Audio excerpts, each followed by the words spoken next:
તાપી નદી ફરી બંને કાંઠે વહેતી થઈ છે। ઉપરવાસમાં ભારે વરસાદને કારણે ઉકાઈ ડેમમાં પાણીની આવક થઈ છે। ઉકાઈ ડેમમાંથી 1,63,000 ક્યુસેક પાણી છોડાઈ રહ્યું છે। હાલ ઉકાઈ ડેમની સપાટી 336.18 ફૂટ પર પહોંચી છે। ડેમનું રૂલ લેવલ છે 340 ફૂટ। ઉકાઈ ડેમમાંથી પાણી છોડવામાં આવતા સુરતની તાપી નદી બંને કાંઠે વહેતી થઈ છે। સીધા દ્રશ્ય જોઈ શકાય છે કે નાવડી ઓવારાના છે।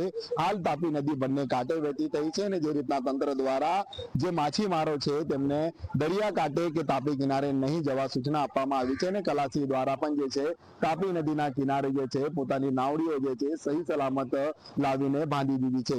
હાલ જે રીતના ઉપરવાસમાં સતત વરસાદ વરસી રહ્યો છે અને હવામાન વિભાગ દ્વારા બી આગાહી કરવામાં આવી છે કે ભારેથી અતિ ભારે જે છે વરસાદ વરસશે અને સુરતમાં પણ વહેલી સવારથી વરસાદ વરસી રહ્યો છે।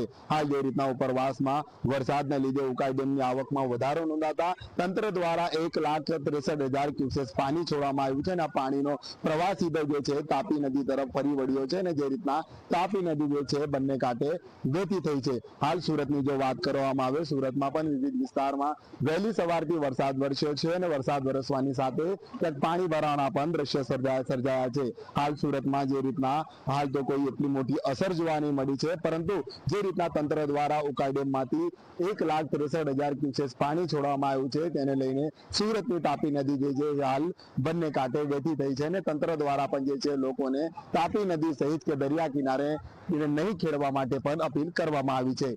પ્રશાંત ડિગ્રી